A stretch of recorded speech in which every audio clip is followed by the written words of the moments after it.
what I'm going to talk about is what's happening in Cardiff and South East Wales.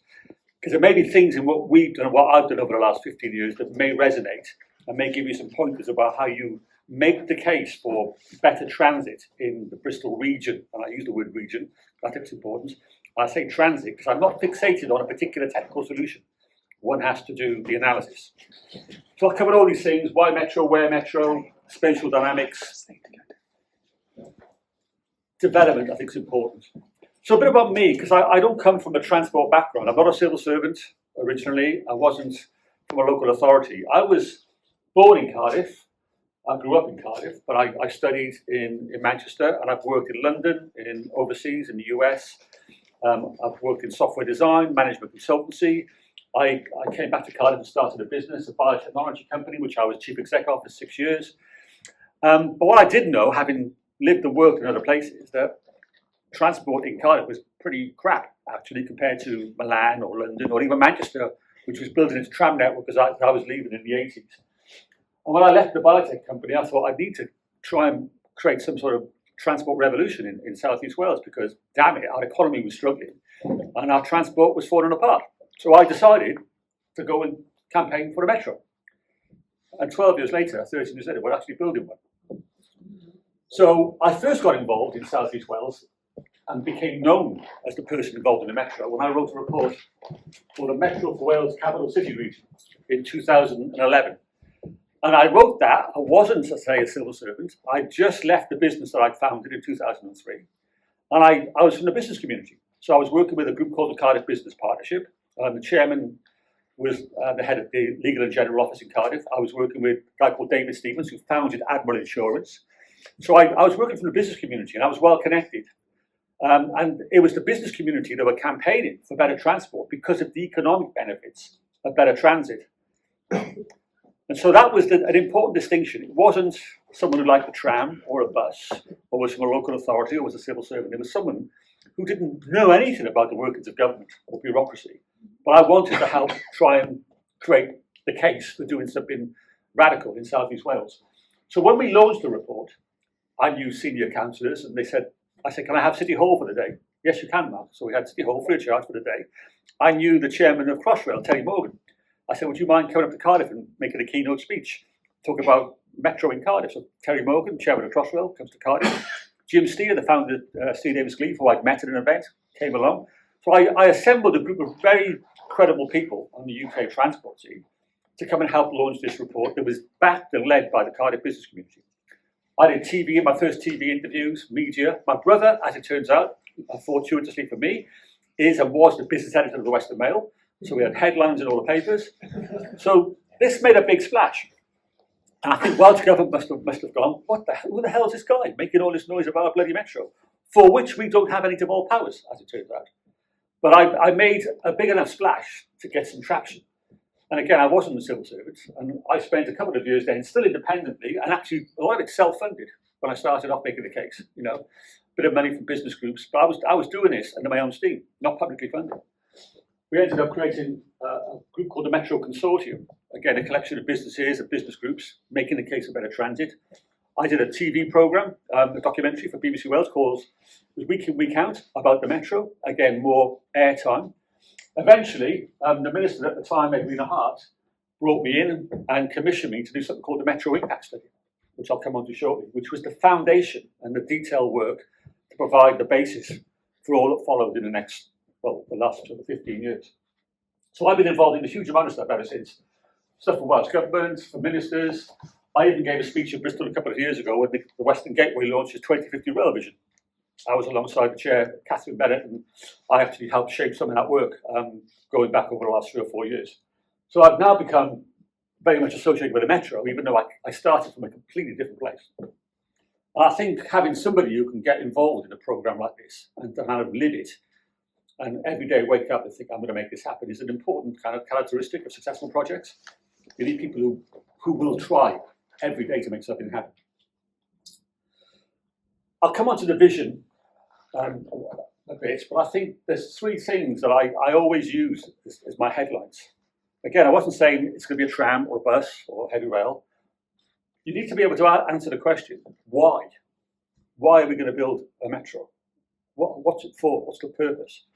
Where are the benefits? Because if you can't answer those questions, no politician is going to sign off on £1 billion because someone says it's great, it's a tram. No disrespect. You need to be able to answer some bigger questions. But for me, it was always about three things. One is clearly the transport benefit, to connect more people to more places so you can make more trips in an urban area without getting in a car. And you can do all the transport analysis to work out transport user benefits and all those kind of good things. But that won't sell your project. That won't excite people. What you have to do is kind of say, well, look, this is what it will do more broadly, the wider benefits. This is the regeneration impact. This is the developmental impact. This is the kind of new developments we can expect to see because of this. So that's probably the most important in terms of capturing the political imagination. Because this stuff is basically the hygiene factor. The third thing, which I think is now the most important, is the need to reduce carbon emissions. And I think that applies to any metro anywhere. Right? They're the things you need to think about. From a South East Wales perspective, we're dealing with still, in many cases, the decline of the coal industry going back to the 1930s. And we've got 1.6 million people living within 25 miles of Cardiff. Right? It's, Cardiff's 400,000 nearly, but the valleys is probably more populated than Cardiff. So a big urban area, which has got a pretty depreciated transport network. So that's my big kind of why. I like to repeat these few slides. I've become far more conscious of our need to reduce carbon emissions and our love affair with the need and our economy that is linked, our GDP is linked to carbon emissions. We've got to find some way to couple it. We have to do that by looking at our transit as well as other things, food and energy. But we have a problem. We are, I guess, decimating our natural environment at a speed that is worrying, I think. And more of us need to be much more cognizant of the need to act and be more radical on these things. This is the metro we first discussed in 2010. I think this is the metaphor for me. And if anyone knows Transport for Wales, I always joke that's me and that's James Price, the chief exec, when we first started this work. But this is a metaphor, and this is that reflects the depreciated state of essential economic infrastructure like rail. And I think this is not just true of South Wales. I think a lot of the UK, outside London, relative to European cities of a comparable size, is undercapitalised. Our transport networks have not had the same level of funding, capital or revenue, as comparable cities in Germany or Spain or France. And that's a problem because it impacts the economy. Right? If you can't move around your urban environments. There was a great study, Labour Government Commission in 2007, the Eddington Transport Study, which identified that the primary need was better intra-regional connectivity. Yes, inter-city connectivity, but intra-regional. And it's very poor in the UK. Wales has got a devolved government, but it doesn't have formal powers over rail or funding over rail, right?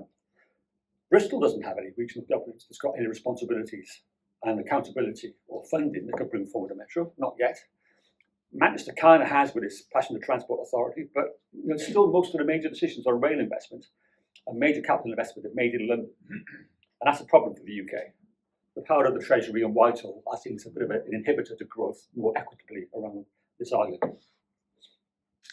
The other thing I've banged the drum on is we've got an addiction to cars. We subsidise car use. Car use is heavily subsidised by everybody. If you get on your bike or you walk or use public transport, you effectively subsidise car users. And the car users who have not thought about it say, no, I pay my road tax, my fuel duty, my excise duty. And I say, well, hang on a minute, yeah, they're the direct cost you're familiar with, and that you're paying for your choice and your freedom to move when you want to move in your car, but you are dumping enormous cost on society that we all pay. And I'll give you an example. Every year in the UK, and some of you will be aware, there are about 170,000 road traffic accidents. 25,000 serious road traffic accidents require accident and emergency services to be in attendance, where people are injured and require hospital treatment. 1,700 to 1,800 fatalities every year, an average of 5 a day. 2 cyclists a week are killed in the UK on average. That is carnage. If the public transport network did that, we'd close it down. But we become so desensitised to the damage cars do. When you add the DfT and the Treasury's estimates of the cost of that, so the direct cost of that is about £18 billion a year. If you add unreported cost, the DfT estimate that costs the UK £40 billion a year. That's far in excess of any fuel and excise duty collected. Then you add, for example, the cost of poor air quality, which is now an undeniable major issue in terms of health, and the premature deaths that result from that, and the cost to this economy of that, huge. We then take into the consideration the fact that most cars sit at the side of a road doing nothing for 95% of their time. A completely irresponsible use of natural resources. If you run a business and you're a manufacturing director and you answer the question of your CEO that says, how much is our kit being used? He said, our kit's only been used 5% of the time, you will be sacked immediately. Our return on capital employed for cars is appalling. Right? It's not sensible. You then think about the fact that most cars now are sold as financial service products. They'll lock you in and offer you a new car every 2 years. So we can sell more units. And cars are actually getting bigger. The biggest sellers in the moment in the UK are SUVs. Require more energy to move. They're bigger, exacerbating the problem of carbon emissions, even if you put a battery in it, which now needs to be bigger to move it. I mean, the car industry is taking us for mugs, and we have to be honest about this. This is causing enormous problems and a huge cost on society. If you can get people out of their cars, 20-30% out of their cars, the benefits will be huge. And we have to factor that into our thinking about how we fund public transport. And I say what we need to do is reduce the road use discount. It's not a road user charge. It's a reduction in the discount we all receive to use our cars. So back to South Wales and the Metro, there's a bit of a dull moment because actually what we're trying to do is put back what we used to have. I'm sure Bristol was the same. You know, we used to have railways everywhere. This is the Cardiff tram network in 1929. You know, a tram network. This is the South Wales rail network in, I think, 1910 with the coal industry. There were 2 rail lines in every valley, stations everywhere. This is Cardiff docks area, absolutely covered in railways. But what happened, of course, was with Moses, beaching and Marple's inspired beaching cuts, we decided that the future was the car. It was obvious in the 1960s. The car was the future. Public transport had no future. And we basically started ripping all this stuff. And plans like this affected every city in the UK. These are some of the roads and motorways that were planned in the middle of Cardiff. This one was built. These, fortunately, were not built. We dodged a bullet in many respects. Bristol had a bit of urban motorways, Coventry, you know, Birmingham certainly.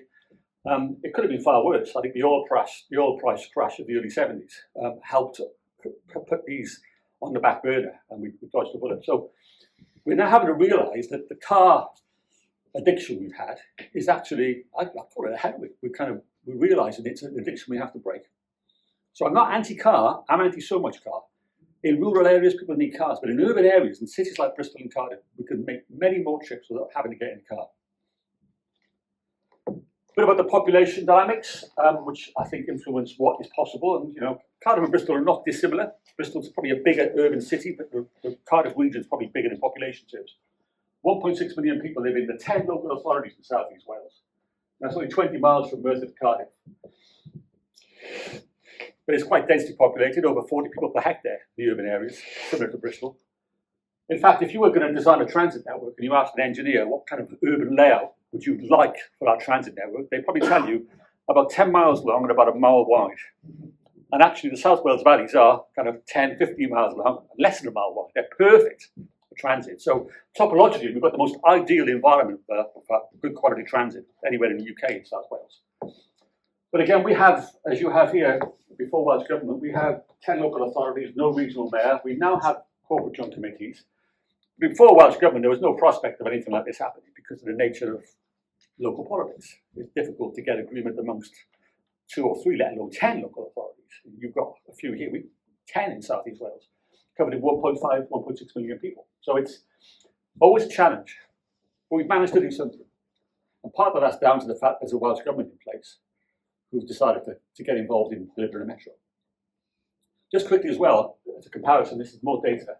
Bizarrely, I looked at the ONS stats this year. In the last 2 years, the Cardiff population has grown more than any local authority in the UK. And it's kind of, where did that come from? 20,000 more people in 2 years, which is weird. I don't know where it's all coming from. I know rentals have gone through the roof.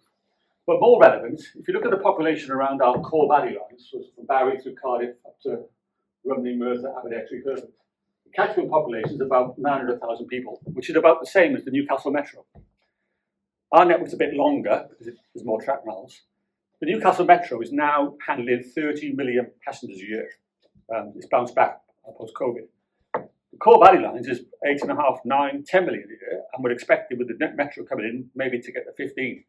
And I've got a criticism of what we're doing, and that we're really not seeing the big opportunity here. I think within 10 years we should be looking at 25 million people on the core valley line services, the Metro services. if we get the right services in place and deal with a few issues. So the potential for the metro to move a lot of people, I think, is very, very significant. But going back to the why question, because it's not about the tram or the train, it's about why we're doing that. So from a Cardiff perspective, and I'll come on to the wider region, it's about access to employment, access to public services, access to retail, leisure sites, to Cardiff Bay, to the new arena, to Road Park, to the big hospitals. How can we access those places without getting in the car? At the moment now, world's biggest hospital is not well connected. There's a lot of car trips there. There are plans for some stations nearby which will alleviate that. Cardiff Bay's only got a shuttle service. With the metro, there'll be direct services to Cardiff Bay from all of the valleys using the tram trains. So we're beginning to provide alternatives to car. I think another big challenge, of course, is I want to see the investment in the metro stimulate other kinds of regeneration and development. We've got a big issue in the UK on housing. I personally think the public sector needs to step in and provide and build more houses, not 3-bedroom houses with drives in the middle of nowhere. We want to be building more densely in our urban areas around our transport connections. So there's a lot of reasons that lead to social regeneration and physical regeneration that supports involvement in metros. Another shocker for me, I didn't know about this book when I started my journey, but in 2013 I was introduced to a book called South Wales Needs a Plan, which was published in 1936. I've taken some quotes from it, which are a bit kind of shocking, talking about economic isolation in the heads of the valleys, about the need for whether we should electrify the railways to improve transit times from heads of the valleys to Cardiff, and a recognition that political and social institutions don't have the right organisational structure to deal with the problems. We've got the wrong local authority boundaries. All of these things were discussed and presented cogently, coherently in 1936. And I wonder, why has it taken 80 years to actually do something about that? And this is part of the UK problem. The ideas are often not new or unknown. They just never get implemented. Lots of good ideas, very few actually get delivered. And that for me is probably the challenge of our time, not thinking about the thing we should do, but how do we already make the things we know work happen? So 80 years we're doing something. One of the things as well, as I mentioned, you need to have a vision. Again, this is another quote I wasn't familiar with when I started my journey, but a guy called Tim Williams made me aware. Daniel Burnham was an architect in New York in the late 19th century, was involved in setting out the grid pattern of Manhattan. And his famous quote is, "Make no little plans, they have no magic to stir men's blood imagination, and probably themselves will not be realised or funded." What he's saying is, have a big, shiny plan. Because if you go and ask for a tiny little boring plan, or another tiny little boring plan, the politician will not be interested. You will not get it funded. So rather than have 100 inconsequential increments of change, put a big picture up there. Don't get bogged down in the fine detail. Just put a big picture up and say, we need one of these, whatever it is. And link that to your vision for economic development and regeneration. Now, I didn't know that at the time, but that's what I did in that part, but also in a study I was commissioned to do by Welsh Government called the Metro Impact Study. I persuaded the minister after I made all that noise and fanfare on the TV. They called me in and said, "What should we do, Mark?" And I kind of said, "We should do a big Metro Impact Study." And everyone said, yes, Minister, that's a very good idea. Let's do one of those. And I purposely set out to look at generically where do people live, where do they go in, some high-level analysis of kind of demand patterns. But more importantly, we engaged regeneration consultants, property experts like Jones Lang LaSalle, and we asked the question, what could happen in these places if we better connected them? What kind of developments and regeneration would be possible? And so this document was quite well thought through, high-level economic impact assessment. Took about 6 months. A copy was presented and all the appendices to every member of the Senate, every local authority in South East Wales. In doing that, I went to every local authority chamber, presented to the chief execs and the leaders, and said, look, we've got a big shiny plan that's going to regenerate and transform the economy of South East Wales. It's called the Metro. We're not sure exactly what it's going to look like, but it could be tram train, it could be bus, it's going to be integrated, but it's going to be fantastic. What do you think? And everybody went, fantastic, let's do that. And that really was the foundation for everything that's followed in the last 10 years. So I started with this, eventually was commissioned by Welsh Government to do this, and from there, it sort of all fell into place. Not easily and not always without resistance, but it happened. So there we go. That's 1936, that's 2011. That was 2012. That was the minister commissioning me. I then worked for Welsh Government for 2 years. And I realised then when you go into Welsh Government, nobody was talking about the metro. The civil service didn't even know. So all of this noise outside was happening. And I realised then, and it took me 2 years from that study, working inside Welsh Government, part-time basis, to shake the tree, to get them to the point somebody could brief a First Minister, who then launched it in 2015 and said, we're going to build a metro. So I've got a book coming out online in a few weeks. And I describe some of the tensions and stresses of going from that point on the outside to working on the inside to getting the First Minister to say, we're going to build a metro. And to do something in an area, actually, Welsh Government do not have devolved responsibility. And it's quite ironic that I think the most impactful project Welsh Government will have supported and funded is in a non-devolved area, rail, right? And there's an issue on funding there, which I've been known to comment on. I also tell students worth understanding about Machiavelli in a book called The Prince, because you can't rely on a good idea to happen. You have to work a system. And I spent a lot of time in that period working behind the scenes, being slightly Machiavellian to get this to a point. An official would brief the minister to say, let's go and build a metro. Good ideas don't happen on their own. You need a coalition of the willing. And you've got to use some dark arts sometimes as well. So now, unbelievably, we are building a metro. Again, let's not get bogged down on what it is, but we're going to transform the core valley line. So this is not new on-street stuff. This is basically taking the rail network that exists north of Cardiff and Queen Street. So it's not the lines to Evervale or to Abergavenny or Maesteg. It's through Pontypridd up to Merthyr, Treherbert, Aberdare, and the line up to Llwgyfyrdd up to Rumney. Electrified, double tracking, new signalling, new systems, all brand new electric rolling stock.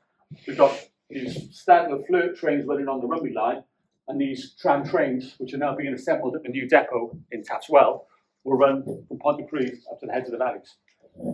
Effectively, we'll double the capacity of the network, and it will be a transformative experience for everyone using it. And it's £1 billion, and I've got to say, my God, well done, Welsh Government, because these things don't happen normally. They just don't happen. And to do something in a non-devolved area, when all the challenges, all the risks are very clear, to make this happen, I think is remarkable. And actually, only 13, 14 years since my first report. Some projects take decades. Crossrail was first announced in the form it is now when I lived in London in 1987. It's only the last year and a half it's been operating to its full potential. So, this is really quick, given what we know. Another thing I'm putting in my little book is, these are all the people I've dealt with who have helped me or shaped my thinking or were involved. But I've dealt with this, doesn't include all the engineers and designers building the thing now. Hundreds of people have been involved in getting involved in this and getting enthused to try and make it happen. This is a collective effort. The idea that one person on their own can make a difference is a naive kind of, it's for the cinema, right? I may have kind of championed the idea and pushed it, pursued it, but you then have to find a coalition of the willing. Political, from the business community, from civic society, from the civil service, from local authorities. And I spent a long time curating that. And, all these people had a small or a big part to play in moving the story forward. And there's probably loads more people I've missed out, and they're probably quite annoyed with me. I'll fill them in later. So the key thing is, going back to the network, this is our first, the Transworld for Wales published this over the summer, their first metro-style map. By the time the whole thing's finished, which will be by probably the end of next year, early 26, somewhere like Pontypridd, which today you have maybe 5 trains an hour to Cardiff, taking about 25, 30 minutes, and then there's probably 2 or 1 an hour going to the heads of the valleys. That will be 12 tram trains an hour to Cardiff in 22 minutes, 4 to all the heads. So this part of the network is going to be transformed into effectively a turn up and go rapid transit network using brand new tram train rolling stock. That's remarkable, right? So it's going to be, wow, this is really happening. This is going to be a completely different experience. There are a few gaps, and there are 2 lines in Cardiff, which I think that we made a mistake on. They're only going to be stuck at 2 an hour. We'll fix that. But overall, this is going to be a transformative experience. The Rumney line, they're sticking with heavy rail trains. The new Stadler flirts, but they're fantastic, level boarding, all electric traction. And that's going to be 6.5 from Philly and 4.5 from Rumney. So you're going from a really poor service frequency and long journey times and reliability issues to a network that's basically doubling the services, doubling the capacity. And that will become something that you just turn up and go. You don't have to check the timetable. And that is, I think, remarkable. The other thing we managed to do as well is get some funding from what we call Crossrail Phase 1. Part of the problem for the network we have in Cardiff is everything funnels through Queen Street, and we've got a very at-capacity Cardiff Central. What Crossrail Phase 1 does is connect the Bay Line, which has been upgraded as we speak for the tram trains, with an on-street section to go to the back of Cardiff Central Station. Eventually, we want to link it to the west so you can have two routes to the bay from the valleys to provide much more network capacity, resilience, and reliability. But this is going to transform connectivity from the west of the city eventually to the bay. So this is the first phase of a major programme east-west over the city, which then adds to what we're doing on the north-south from the valleys. So all looking good, really. And here it is. So last month, Transport for Wales and Cardiff Council started a consultation on the planning powers for this route, which is that section there. There has been some criticism, saying, why are we spending 80, 90 million pounds on 800 metres of tramway? What you have to realise is this is the fundamental core section that will allow us to extend to the west and to the east. It's the kind of the keystone of the Crossrail network. So that's now being developed. There's funding committed for this, so this should be developed and operated with the same tram trains operating via Pontypridd by 2028, maybe 2029. And then once you've got that in place, you then have the building blocks for future expansion. And again, this is why the tram train is so important. It's a light rail vehicle that's operating on heavy rail lines. The Bay Line is going to be designated as tramway, and so operating to tramway standards. And the only way you could do this is the tramway standards. You couldn't do that with heavy rail. So the tram trains allowed us to expand the network capacity by building a short on-street section to bypass some of the congestion of Cardiff Central. So without tram train, you couldn't do that. So this is a really fundamental investment. The other thing we're doing is, and Transport Wales are trying very hard to do, is there's some legislation going through the Senate on bus reform, so we can franchise bus services. I know in England there's a bill gone through, and some of the regional mayors in Manchester have now started franchising some of the bus services, as we did in the 1980s. We're going to be doing exactly the same in Wales. Transport Wales have already started working on reference networks for franchising, with a much more overt objective to integrate rail and bus network design, but much more importantly on things like cap pay-as-you-go fares and ticketing, so that you can tap on and tap off rail bus, without having to worry about interchange or extra costs. I mean, that kind of commercial and back office arrangement is probably more complicated than building an electrified rail network. And no one has worked on integrated transits outside London since the 1980s. The last person in South Wales who did it is probably 87 years old now, right? So they're not really looking for work at the moment. So we've got to relearn all these skills and relearn how to do integration, which is as much a cultural challenge as it is kind of an operational challenge. How do you think about, as a bus operator, how I work and integrate with other bus companies when for the last 40 years competition law is actively preventing you from doing that? So this is the big challenge. I think the biggest challenge for Transport for Wales is about integration. And just to make the point, and I do this with students, you can imagine in Cardiff we have Transport for Wales rail service, we have Cardiff Bus, we have New Events Travel, we have Stagecoach, all operating their networks on a hub and spoke basis without any real intent to join them up.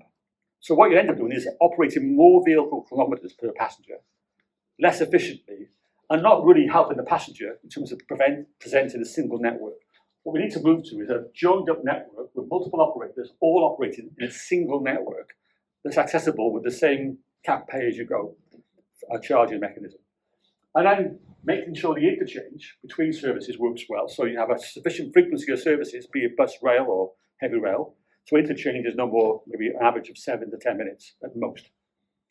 And that's how most integrated grid networks work. The London Underground works on the same principle. You don't expect to be able to go direct to anywhere in London. You change. And we need to design networks to build an interchange, high quality interchange. And that's the challenge of what we're doing on the Metro, delivering an integrated grid of services that work as a single whole. Another question that comes up is it better to have rail, or is it better to have bus, or better to have whatever? Well, there's no right answer, there's no evangelical answer. You look at the numbers, you look at the demand profile of a corridor. So as an example, if you want to move 2,000 people in an hour, do you do that with, 25 buses holding 50 people? Or do you put them on 4 or 5 trains? Bear in mind, each bus requires a driver with a cost. So the operational cost and the ability to operate segregated services, reliably without perturbation is key. So For us in South East Wales, we're looking at maybe 1,000 an hour. Much better to be looking at 4 light rail vehicles, holding those people, operating the turn up and go service, rather than maybe 15 buses on the roads, which won't be as fast, and actually probably cost more operationally in that time period. So the answer should be driven by the demand profile. If you haven't got rail, then you maybe look at BRT or bus lanes. But ultimately, the system will be a combination of all of these things. You let the numbers dictate, and let the capital cost limits and the operational cost limits dictate what mode you choose. So I'm not dogmatic or evangelical about any particular mode. You try and choose the right mode for the corridor based upon the analysis of the demand, who wants to go where. And other things like fares and pricing will come into it, but that will, that for me is the kind of delineation of where modes work best. And in all cases, driving around in a vehicle on your own in an urban area is the least efficient, most energy profitable means of travelling around. Sometimes we need to do it. We have a car, fine. But ultimately, to be responsible, we need to provide more opportunities for more of us to move around in public transport. So I've been doing this conversation for 10 years. And often people say, well, where the hell is it, Mark? You've been talking this metro for 10 years. And I was invited to a Cardiff Council scrutiny meeting about 4 years ago. 4 years ago? Yeah, 2021. Yeah, so it's 4 years ago. And I joked. I said, look, people don't believe. People are cynical because they've not seen anything new, ever. I said, no one, I said, even my mother doesn't believe it. And of course, the headline in the Western Mail the next day was this. Of course, I got a phone call immediately from Transworld Wales saying, what the hell are you trying to press this for? I said, well, I'm making the point that we're dealing with a huge amount of cynicism because we've not invested in our infrastructure like this since the Victorians put the railways down to move the coal. This is not really going to land with people until they can actually see it. And another story I did mention earlier, when the new Stadler Flirt trains were starting to be rolled out like in the middle of last year on the Rugby line, there was a big press launch at Caerphilly Station. And Lee Waters, the ex-minister, was there, the press was there, I wasn't there, but this train pulled in and the passengers saw this new shiny train put in and all stepped back because they assumed it couldn't be for them. They had to be told they were allowed to get on this new shiny train, which is quite poignant because we've been so used to basically crappy old trains. When a new train turns up, nobody wants to get on it. Right? So that is the power of, I guess, Pavlovian kind of conditioning to not expect very much. And so we've got an enormous challenge on our hands. So much so, we did a campaign at Transport for Wales with my mother. Took her to my dad. We took her to the depot in Transworld a year and a half ago. We did a little video of Transport for Wales where she said, I've been to see the new trains, I've been to see the depot, I believe. And so if you want to go on YouTube, that video is out there. And actually, it's really important because it's difficult to appreciate if you've never seen anything new and shiny on your network. You don't believe it till it turns up. And even when it turns up, you have to be persuaded to get on the damn thing. So I think that's a lesson for us. The other thing I'll point out as well, go back to the journey, we're kind of, that's 1936, Mark Cain's book. This is the key thing here as well, where is it? The 1968, the Transport Act at Westminster created passenger transport authorities in Leeds, in Manchester, in Liverpool, in Newcastle, in Birmingham and the West Midlands, but not in Bristol and not in Cardiff. Now, the fact that you've had some sort of metro implementation in Manchester, Liverpool and Newcastle and Birmingham, I think correlates quite strongly to the existence of those bodies. The fact there was never any statutory regional body in South West England or Bristol, or even in South Wales, to take forward major transport schemes, you can see the result. There was nothing invested at scale. Whereas in Manchester, after the failure of the Pickwick Tunnel, they built the Metrolink, and that's now the UK's most successful and biggest light rail network. Newcastle was very successful in the late 70s, early 80s before that, and it integrated bus services in a way we're trying to replicate. But we're here now, after all of this, and there's still lots more to do, right? This is the journey. We turned the ship around, but we can't stand still. And we've not actually started operating that metro yet. We're probably another year or so from seeing that really work. But we've come a long way, and it's a lot of people involved, but there's also a lot of steps on the way. And you've probably got to cover off most of these in what you're doing in this part of the world if you're going to get £1 billion or £2 billion for your transit. It just won't happen like that. I won't labour this one, but one of the things I've got a bugbear about in Cardiff is there's two of the major lines from very populated areas with lots of fare box. We're running 2 trains an hour. One of the rules of transport planning is nobody waits half an hour for a 15-minute trip, right? Everyone knows that, but yet, and so when you get, and this is no criticism, it is a criticism, some of the heavy rail guys think, well, there's no demand on that line because nobody uses it. Of course nobody uses it, it's not a useful service, you know? And this is a problem for Bristol in a way, because you've got, you know, the Metro West Line, not knocking it, great new stations, but running 2 services an hour in a populous area when the trip length itself is less than the wait time, it's not really going to work. And that is a constraint on the potential impact of your transit. You know, you look around, you find a way of running 4, ideally 5 an hour. And then the choice of mode then, and the kind of light rail versus heavy rail, and the operational cost becomes key. In South Wales, we've stuck with heavy rail here, although that's called tramway. Even though we have light rail vehicles, that has an impact on the operational costs and the staffing protocols of your services, which makes it difficult to expand services, because you require a subsidy for every extra mile you operate. Whereas in Manchester, the services do not require an operational subsidy. They cover their costs because there's one driver, no guards. We have got drivers and guards involved in dispatch operations. I think that's a bit bonkers, to be honest. Maybe it's something we'll revisit. So we've done a lot of great stuff, but we, you know, as every big system finds, you never go in a straight line. You might make some bad decisions on the way, but you have to deal with and adjust in flight later on. Where are we? So, you know, we're going to fix Cardiff. The valleys get the most benefits out of this because of the 4 an hour and the 12 to Pontypridd. We can fix bits of Cardiff, and there's places with lots of people with no stations. We need to put some stations in. So, you know, I think Crossrail Road is being built next year. That's got, I think, 34,000 people within a kilometre. It's an enormous densely populated area of Cardiff. We're in the most densely populated station catchment in the UK. Even these are like 5,000 or 6,000 within 800 metres. So there's lots of opportunity to capture more fare blocks. So over the next 6-7 years, I'm working with Cardiff Council part-time to try and secure the funding to bring forward some additional schemes based upon what we've already done. And longer term, we've got other plans as well. And you know, key to that, one of them is that Cardiff Crossrail idea, which I first coined with. Actually, I discussed it with Terry Morgan, when he was involved in Crossrail, 2014. I said, what do I call this Cardiff scheme? And we said, well, give it a catchy name, like Crossrail. And he was familiar with that, so I called it the Cardiff Crossrail. Right? But it caught on, right? And that's, again, it's a little lesson. You need things to capture the imagination as well, rather than saying it's the cross-city transit link, which perhaps wasn't as exciting as Cardiff Crossrail. One of the things, again, going back to the vision of regeneration, part of the Crossrail opportunity is this is the existing bayland that's been upgraded. That's the link we're building, or going to build in the next 2 or 3 years. But eventually, you could be looking to go across some of the old docks, which operationally ABP own this land. They might consider that maybe there's a better future for this land as residential or mixed use, through 2 kind of suburban areas of Cardiff, which are kind of economically challenged, so Slot, Tremorfa, and integrated and interchanging with a new station on the South Wales main line, which we're looking to put extra Cardiff Bristol services on. So we're looking at working with the Burns Commission and the Western Gateway. We're looking at 4 or 5, 6 stations between Cardiff and Seven Tunnel Junction, and extra services that Temple needs, running every 15 minutes. And then you have the Crossrail interchanging with that. So there's lots of interesting schemes where we're looking at the wider integration opportunities in play. I mean, they're not going to happen overnight, but over the next 10 years, I would expect this to happen. Long term, other things, we've got massive housing development in northwest Cardiff. I think there's about 8,000 houses going in there. You know, we've actually safeguarded a route for the Crossrail. I mean, it won't happen, I don't think, at least 10 years, but that's being thought about. There's another connection to create our circle, which then connects east and west of the city up through the north. So there's lots of great ideas being cooked up, which are all based upon the economic impact, regeneration, and will augment what's been happening in the core valley lands north of Cardiff.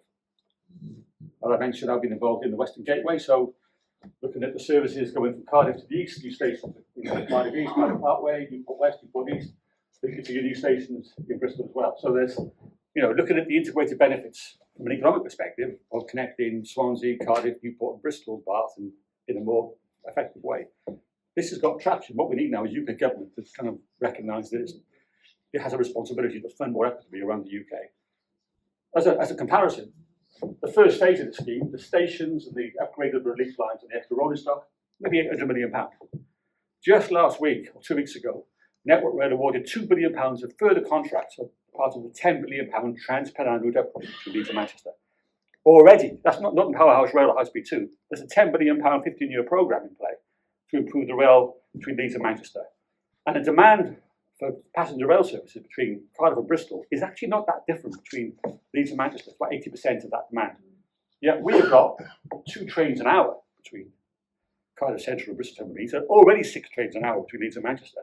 So I'm making common cause with people in Bristol about the need to integrate and upgrade our collective transport infrastructure. But we're constrained by the fact all these decisions and all the funding are made in London. If we were in Europe, there'd be powers here, powers over the bridge, and we would have sat down a long time ago and sorted this out. But we haven't been able to because we're not empowered to. And that's the problem. I'm going to conclude this section on, again, go back to the why. There's no point spending £1 billion on a metro if you're not going to think about the planning implications and the regeneration opportunities. Part of the problem in the UK, we've separated transport planning and kind of land use planning too much. You have to bring them together. It's too easy for house builders now. We've got so used to grabbing bits of greenfield land, bringing forward 5,000 homes in outline permission and dropping in detailed plans for 500 houses every 3 years. Their financial plans support that. And I've met them, I've been to conferences, and they say, Mark, our houses are very sustainable. We've got air source heat pumps and solar panels. And I say, hang on, if I've got to get in my car every time I want to buy a bag of sugar, your house is not sustainable. Right? And we are still building far too many homes that are low density and in places you cannot get to unless you get in a car. This is bonkers, right? And we're making the problem worse rather than making it easier to solve. So I'm a big fan of how we densify, not necessarily 30-story buildings, but that kind of European 6, 7, 8 stories, mixed use. And it's very common. Barcelona does it, Malaga does it, Freiburg does it. Interestingly enough, I was in Denver a few years ago, and they're building their metro over the last 10, 15 years, converting old heavy rail to light rail and heavy rail. But they've got a very formal transit-oriented development plan. And they're looking at all the stations and looking at what development they can encourage and enable around the network. So the place called Bellevue, which is about 15 miles south of the downtown. Major plans, new residential, 6, 7 stories, streets, all within 800 meters of the station on the Denver Metro. This is the kind of thinking we have to bring forward. We've got some of the ideas in South East Wales, but there's no statutory obligation or framework yet to make this happen. And there's actually not institutional capacity yet, in my view, or enough of it to do this. And I think it's really important in the UK perspective that we link transport planning and investment with what we build and where we build. We've got to make it harder to build out-of-town developments. People complain about, the high street is what it's ours. What are we going to do? Well, I go, well, there's a massive, huge supermarket around the corner with 400 car parking spaces. That's why the high street's on its ours. And I'll give you a little example. In South Wales and the Rhondda Valley, there are 2 towns I talk to students about.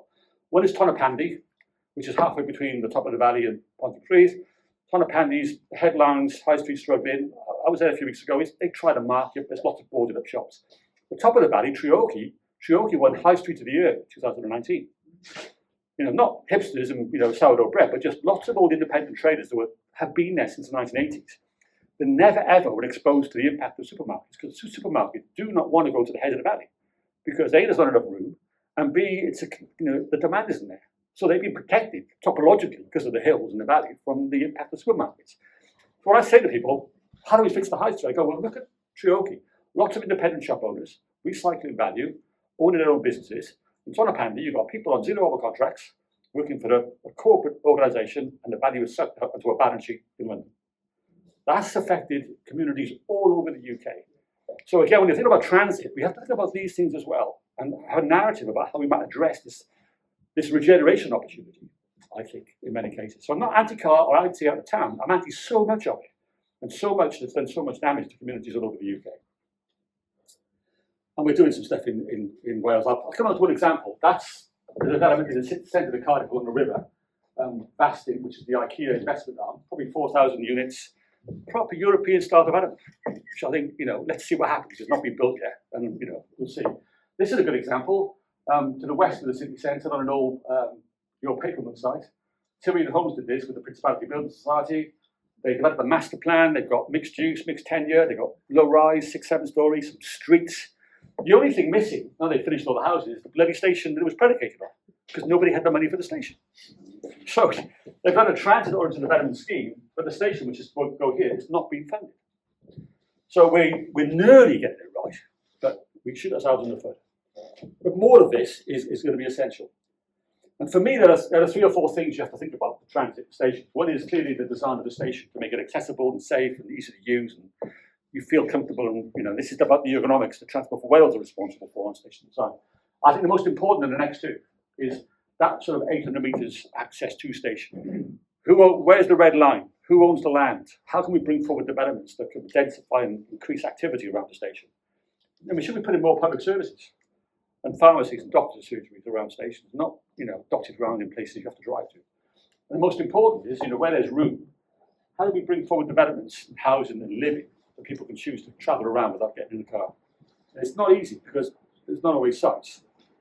And in South East Wales, what we need to deal with, and I think the same will be true in Bristol in terms of the narrative, how do we get away from this, I need a big greenfield site, to actually, can we work with you as a private developer to work on many more smaller constrained sites?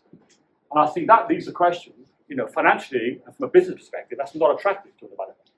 You're adding cost, and therefore you put people off. They want the greenfield site. This is where I think the development corporation comes in, where you can get the public sector to oil the wheel, maybe de-risk to a certain extent these schemes. And this is where the Ely Mill scheme I mentioned, where the public sector came in to de-risk, remediate an old paper mill site, to make it attractive then for the private sector to work in partnership to bring forward that densified scheme. I think the South Wales Metro, there's probably 60 stations. Not all of them lend themselves to development, but I get half of them could. Lots of infill developments, homes, public services, a bit of retail. And I think there's a 20-year opportunity here to bring forward a plan that kind of does that. We're not actually doing that yet. We're asking the right questions. Well, I think if you're going to spend money on a metro, you have to be thinking about development regeneration. I think whatever narrative and vision you craft for Bristol or the wider southwest Bath region, you have to think about this as much as you think about transit. And it comes down to these two things. What sort of future do you want? Do you want a car-based out-of-town development? There's Cardiff Gate Business Park at the M4, that's Trago Mills in Merthyr, bloody awful place. Or do you want densification? People can get around, public transport, active travel, and use cars when they have to. Not force people into cars to do everything.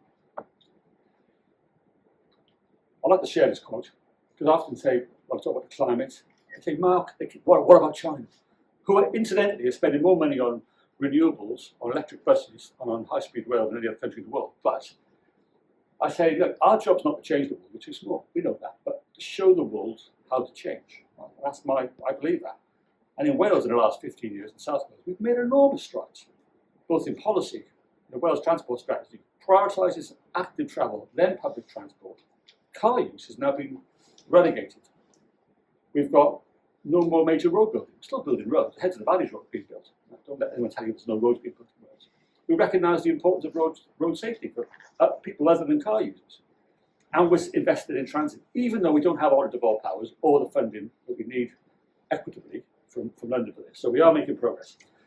And I'm going to leave you with two more slides. One of the problems for me, and I make common cause with people in Leeds and Manchester, is that the UK, as I said, is undercapitalised in city regions and its transport infrastructure in a very seriously degrading way, I think, compared to our European competitors. If you go to France, you go to Germany, you go to Italy, they all have better regional transport networks, pretty much. London, you're in a bubble. If you're in London, you don't leave London, you think everything's fantastic. I was with someone today, said, when we left London, we came to Britain, couldn't believe how bad it was, because we've been so conditioned to such bad public transport relative to what exists on the continent. And that's down to the fact that London gets more investment per capita in capital infrastructure than anywhere else in the UK. Don't let anyone tell you London subsidises the rest of the UK. Wales has higher costs for health and education. We have an older, sicker population. But in terms of capital investment in economic infrastructure, even that number is overstated. They've allocated some high-speed 2's capital cost to us. I've got the Treasury to give me the figures, which is an outrage, frankly. The southwest of England is half of what London is in terms of capital investment. You're never going to get the transit networks, the public transport, and the infrastructure that this place deserves if that persists. And the Treasury, centralising control of the Treasury and Whitehall is, I think, a fundamental part of the problem. And I always leave with this. I fundamentally think the UK's problem in terms of economic development equitably across this island is constitutional. And until we address that and recognise that there's too many big decisions made in London, it'll never change. And I'll give you one little metaphor. I was invited to a pre-Network Rail board dinner about 18 months ago. And they said, Mark's going to say a few words, and Andrew Haynes and some of the oh God, he's going to moan about rail investment in Wales again. And when you all think I'm going to talk about rail investment in Wales, they went, yeah. I said, well, I'm not going to start there. I'm going to start in Bristol. Now, I know people have worked hard on the Port Said land reopening. I said, you're celebrating PR, reopening of a rail line for 1 train an hour between Templemeads and Portishead. I said, just say that over again. You know, Bristol's 1 million people, and you think you can have some positive PR on reopening an old rail line for 1 train an hour. I said, that's embarrassing. I said, I mean, you should be ashamed of yourselves. And they thought, what are you saying? I said, I tell you what, I bet the value engineering decision was made in London, wasn't it? By some official, probably never been to Bristol. And as long as that persists, and those kind of decisions are made, where someone's going to try and dress it up as the greatest thing since sliced bread, right, which is what's happened, then we're never going to fix this problem. Until the power and the funding and the accountability and the responsibility are vested in the region. I'm not prejudging how that is, because I know there's challenges around which local authority or WECA or who does what, but you've got to fix that problem. And I think the UK government's got to lead on that on a UK basis, or certainly on an England basis. They should give Wales the full powers over rail and the funding so you can get on. We have the plans. But for Bristol and Leeds is, Tracy Bragen's knocking the door, but now they're going to come up against where's the £2 billion for my tram, Leeds to Bradford, and the Treasury, somebody in London's going, these buggers from Leeds want £2 billion for the tram. Get off. It's not going to happen. You need to think about how we structure and how governance in the UK works, because without changing that, I think we're struggling. And what we managed to do in Wales is, despite the failings of the current devolved settlement, but I'm absolutely convinced, I know for a fact, without the Welsh government or the Senedd, there would be no metro. Because the history and what DFT have done in Wales, it killed the plans in the 1990s. Without having a devolved government, I wouldn't be here talking to you now. So the answer for me is constitutional, right at the root of all this. And somehow, some way, the regional governance issue in this part of the world has to be resolved. It has to be empowered, given the capability, responsibility, and the funding, even if that means some additional local funding to make this happen. Because Bristol will probably need to spend £2 billion, Bristol region, to do something that works, be that BRT or light rail. So I'll leave you with that. I think that's the fundamental issue. Finally, my general advice for the Bristol region. I think you need to paint the picture, the vision. To go out and say we need a tram, it's nice, but that's not going to win the argument. You have to do the kind of thing I did with the Metro Impact Study. You paint the big picture, and you link that to regeneration and wider benefits. And you make that the political ask. If we do all these things, Minister, Member, then we can make this happen. You need to find champions and champions. I mean, I think we're lucky. I'm blowing my own trumpet a little bit. If I hadn't done what I've done to kind of make the noise about the South Wales Metro, I'm not sure we'd be having the same project today. You need to find this collection of willing people who are prepared to make noise and be thick-skinned and have Groundhog Day experiences to go on and on and on to try and make something happen. I do think the constitutional issue is very fundamental, and you do need regional leadership of some sort. The other thing is take a long-term view. I mean, I always say we're building a South Wales Metro. Nobody got everything they wanted. I didn't. I wanted a pure light rail system, but everybody got some of what they wanted. You have to adjust in flight. That's why what you have is a vision that's got blurry edges. Don't get fixated about detail. Because if you do, you're going to be arguing every 10 minutes. Right? And that's not going to be good for your health. Right? And I think what the region needs is something like I did with the ministers in 2013, like an impact study. This broader, what could it do to the region? What's the cohesive benefits, the regeneration benefits, the carbon reduction benefits? And then paint the options of how you might deliver the transit that supports that.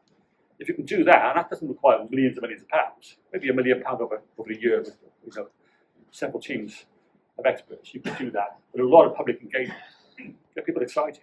Then the politicians can grab hold of something and make something happen. Thank you very much.